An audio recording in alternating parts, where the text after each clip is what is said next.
प्रणाम आप सभी को। मेरा नाम रोशन है। दोस्तों, आज मैं आपके लिए लेकर आया हूँ महान हिंदी साहित्यकार विष्णु प्रभाकर जी की लिखी एक बहुत ही लोकप्रिय कहानी जिसका शीर्षक है रजनी। तो आइए शुरू करते हैं कहानी का पाठ। प्रभात जिस समय रंजन के घर के सामने पहुंचा तो न जाने क्यों वह सिहर आया, मानो वहां का सारा वातावरण उसकी हंसी उड़ा रहा हो। जैसे असीम लज्जा के कारण वह धरती में गड़ा जा रहा हो। साहस बटोरकर उसने धीरे से पुकारा, भैया है क्या, रंजन भैया? 2 क्षण के बाद भीतर से एक युवक ने झांक कर देखा। पूछा, कहिए क्या काम है? स्तंभित चकित एक क्षण प्रभात देखता ही रह गया और उस एक क्षण में युगों की कहानी जैसे उसके मस्तिष्क में उमड़ घुमड़ उठी। अशोक जब कॉलेज में पढ़ता था तो प्रभात अनेक बार इन भैया से मिला था। जब कभी भी भैया जाते तो अशोक उसे बुला लाता और तब इधर उधर की बातें करते करते ये भैया उसे सारी रात बिठाए रखते। सूरज चढ़ने पर ही उन्हें होश आता, लेकिन तब भी क्या कहानी खत्म होती। अशोक तब एक कोने में बैठकर उनकी बातें सुनता रहता। बोलना वह नहीं जानता था, इसीलिए उसका प्यार गहरा था। भैया ठेठ देहाती थे, खद्दर की गोटदार मिर्जई पहनते थे, लेकिन संसार के किस किस देश में कब कब स्वतंत्रता के लिए युद्ध लड़े गए यह उन्हें खूब याद था। सन 14 के षड्यंत्र के वह साक्षी थे। आर्थिक स्वराज्य की व्याख्या करते समय वह ऐसे लगते थे मानो किसी स्वतंत्र देश का अर्थमंत्री देश की सच्ची अर्थव्यवस्था को जनता के सामने रख रहा हो।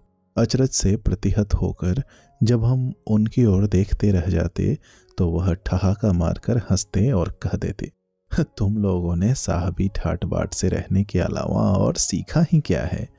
इन जेलों से निकलकर जब संसार में प्रवेश करोगे तो पता लगेगा। वह कॉलेजों को जेल कहते थे। उनकी वेशभूषा और उनके विचारों के कारण प्रभात के बहुत से साथी उनकी हंसी उड़ाते थे, लेकिन प्रभात का मस्तक उनको देखते ही झुक जाता था। और आज वही रंजन भैया पूछते हैं, कहिए क्या काम है?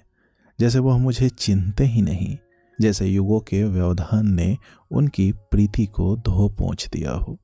यही सोचते सोचते उसका कंठ अवरुद्ध हो गया। तब तक भैया भी पास आ गए थे और जैसे कोई भूली हुई बात मस्तिष्क में कौंध गई हो, फटी फटी आंखों से प्रभात को देखा और एकाएक चिल्ला उठे, प्रभात हो क्या? यहाँ खड़े खड़े क्या कर रहे हो? अंदर आओ। लेकिन अशोक यहाँ नहीं है, वह तो वहाँ चला गया जहाँ से लौट कर नहीं आया जाता। कहते कहते भैया ने प्रभात को छाती में भर लिया और फपक फपक कर रो पड़े। देखते देखते घर में कोहराम मच गया। 2-4 पड़ोसी भी आ पहुंचे और ऐसा लगा जैसे अशोक अभी अभी गया हो।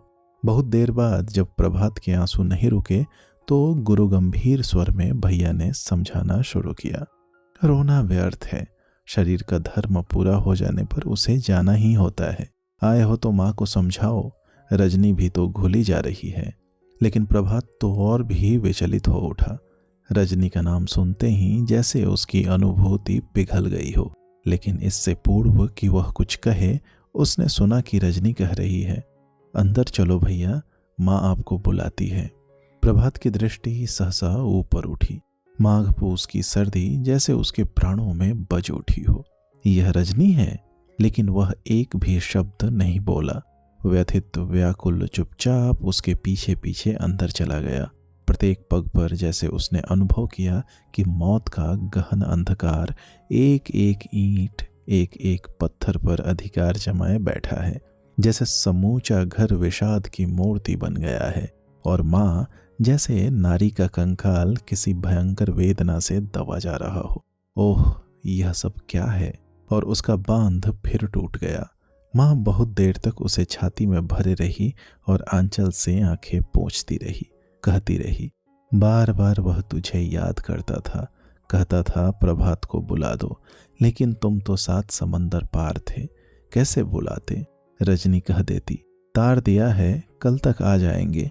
लेकिन वह कल कभी नहीं आया और वह चला गया। प्रयत्न करने पर प्रभात इतना ही कह सका, माँ, मैं सचमुच अभागा हूँ। माँ ने सहसा उसे और पास खींच लिया, धीरे से कहा, अभागे क्यों हो? अब तुम ही मेरे अशोक हो। आजकल करते पूरे 5 दिन बीत गए, अशोक की बातें समाप्त नहीं हुई। भैया खेती बाड़ी में फंसे रहते, माँ घर गृहस्थी का काम देखती। प्रभात की देखरेख का भार अनायास ही रजनी पर आ पड़ा। जैसे युग युग की परिचिता हो, विषाद से भरे घर में उसने एक क्षण के लिए भी प्रभात को आंसू बहाने का अवसर नहीं दिया। ऐसा लगता था जैसे प्रभात सदा की भांति गांव में रहने आया है। केवल एक ही अंतर उसने अनुभव किया कि रजनी, जो कभी एक चिड़िया की भांति फुदकती चहकती थी, अब गहन गंभीर हो उठी है, समझदारी की बातें करती है। विलायत की बातें पूछ पूछ कर वह अपने भैया को परेशान कर देती है। प्रभात ने जब उससे कहा, इंग्लैंड में बेटा अगर माँ के होटल में खाना खाने जाता है तो माँ उससे पैसे वसूल करती है, तुम भी अपना बिल तैयार कर लेना, तो वह लज्जा और ग्लानि से कांप कांप उठती। छी, वे आदमी हैं या कुछ और। लेकिन उसी संध्या को उसने माँ से कहा, माँ, तो गिन गिन कर भैया से दाम वसूल कर लेना, और मैंने जो देखभाल की है उसका भी मूल्य चुकाना मत भूलना। सारी कथा सुनकर वह घर अट्टहास से गूंज उठा। प्रभात रजनी से अपरिचित हो यह बात नहीं। कॉलेज जीवन में जब उसका अशोक से परिचय हुआ था, तभी से वह रजनी का नाम सुनता आ रहा है। अशोक रजनी की प्रशंसा करते नहीं अघाता था।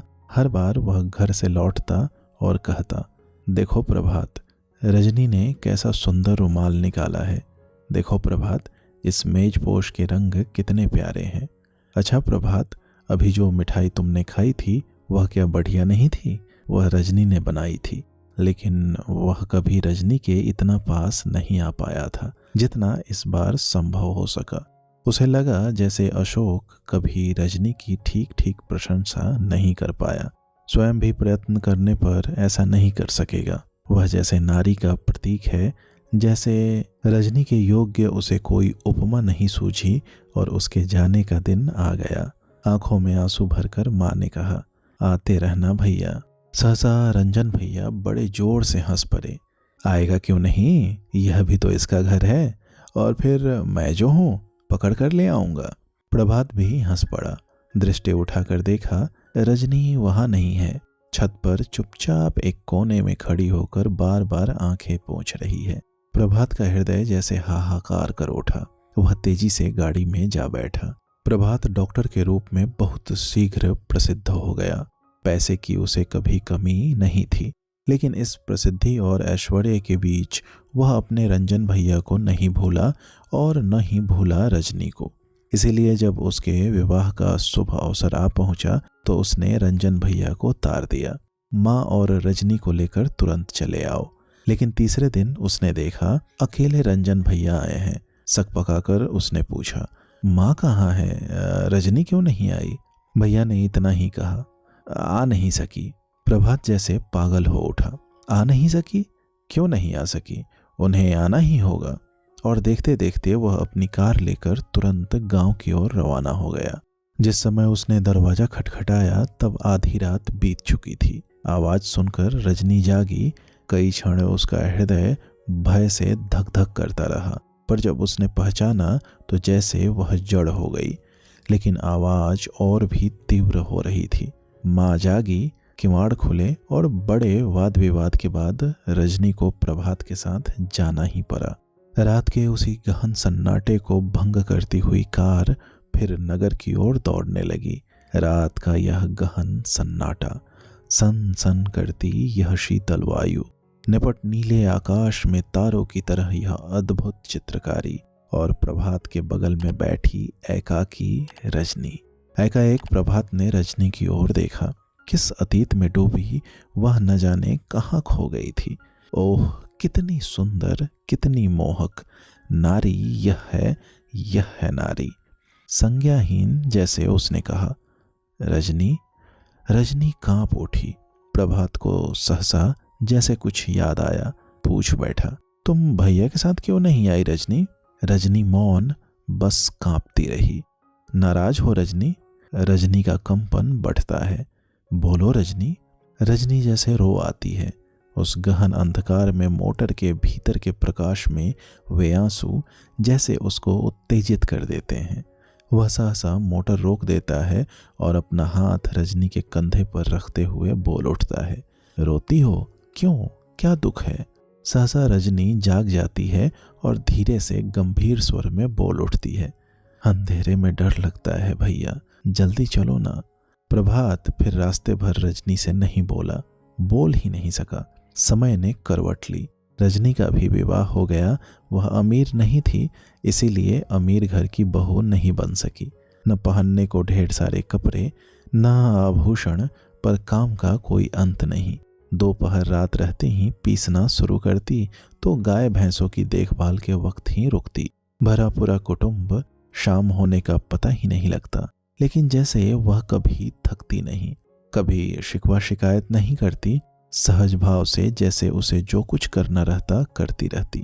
जीवन की ममता मानो इसी गृहस्थी में सिमट कर रह गई थी। प्रभात ने अनेक बार रजनी की कहानी सुनी। व्यथा से उसका मन भर आया। एक दिन उसने भैया को लिखा, भैया, रजनी को अपने नए घर में बहुत मेहनत करनी पड़ती है। उधर मेरा बहुत प्रभाव है। उसके पति के लिए आप चाहें तो मैं बहुत कुछ कर सकता हूँ। भैया ने उत्तर दिया, प्रिय प्रभात, रजनी स्वतंत्र है। मेरा अब उस पर कोई अधिकार नहीं है। उसी से पूछ कर देखो। 2 वाक्यों के इस पत्र को पढ़कर प्रभात क्रोध से भर उठा और सहसा उसे अशोक की याद हो आई। अशोक आज होता तो।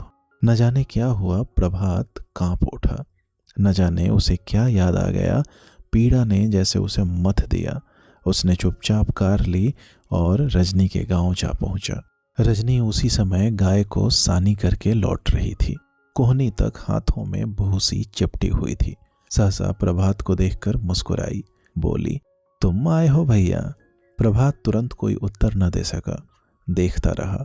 वाणी में वही मधुरता, मुख पर वही दृढ़ता। शरीर जैसे दुबला गया हो, जैसे हीरे के साथ गोट खेली जा रही हो। रजनी ने फिर पूछा, जीजी को नहीं लाए? प्रभात जैसे जागा हो, हंसकर बोला, इधर से जा रहा था, एक दिन उसको लेकर आऊंगा। प्रभात को बैठाकर रजनी फिर चली गई। कई क्षण बाद लौटी तो गोद में एक बच्चा था, जैसे माँ की छाया हो। प्रभात ने सहसा हाथ फैला दिए, अरे तुम भी हो, आओ मेरे पास आओ। बालक प्रभात की ओर देखकर हंसा, फिर दोनों बाहें माँ के गले में डाल दी। माँ खिल उठी।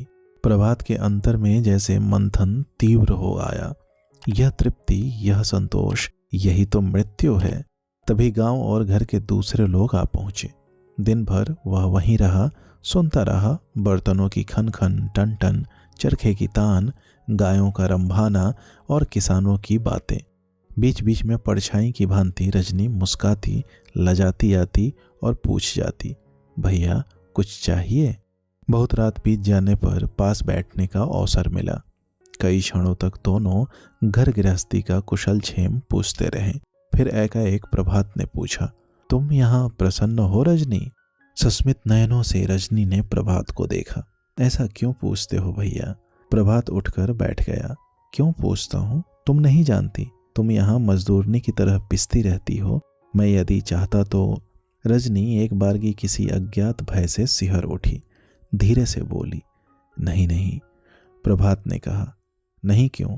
मैं चाहता तो तुम्हारा विवाह मेरे साथ हो सकता था, लेकिन मैं निकला कायर।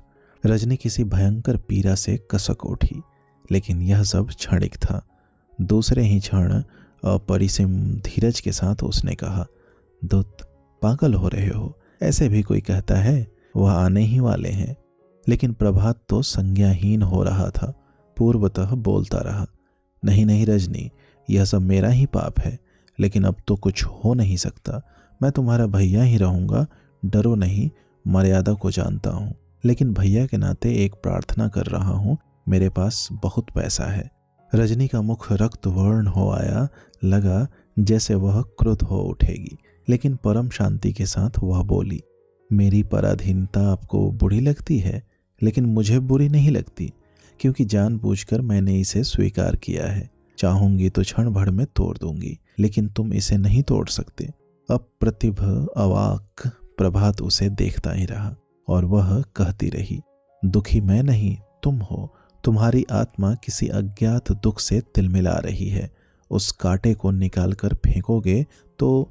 उसी समय द्वार पर आहट हुई। शांत मन रजनी किवाड़ खोलने उठी। पति आ गए थे। प्रभात ने सुना वह कह रही है, आज बहुत देर कर दी, घर में मेहमान आए हैं, मेरे डॉक्टर भैया। दोनों साथ साथ कमरे में आए। प्रभात सहसा उठा। बहुत से नोट नीचे जमीन पर बिखर गए। रजनी ने उन्हें शीघ्रता से बटोर कर प्रभात को दे दिया और बोली, गांवों में इस तरह नोट लेकर नहीं घूमना चाहिए। तरह तरह के लोग हैं और गरीबी अभी मिटी नहीं है। प्रभात मूर्तिवत उसे देखता ही रहा, कुछ कह न सका। हारा हुआ सा, जैसे वह नारी रूपी अथाह सागर के सामने एक क्षुद्रातिक्षुद्र प्राणी हो, जैसे वह जन्म जन्म में भी उसका और छोर न पा सकेगा। दोस्तों, उम्मीद करता हूँ यह कहानी आपको पसंद आई होगी। ऐसी ही ढेरों कहानियाँ सुनने के लिए आप हमसे जुड़े रहें। बहुत बहुत धन्यवाद।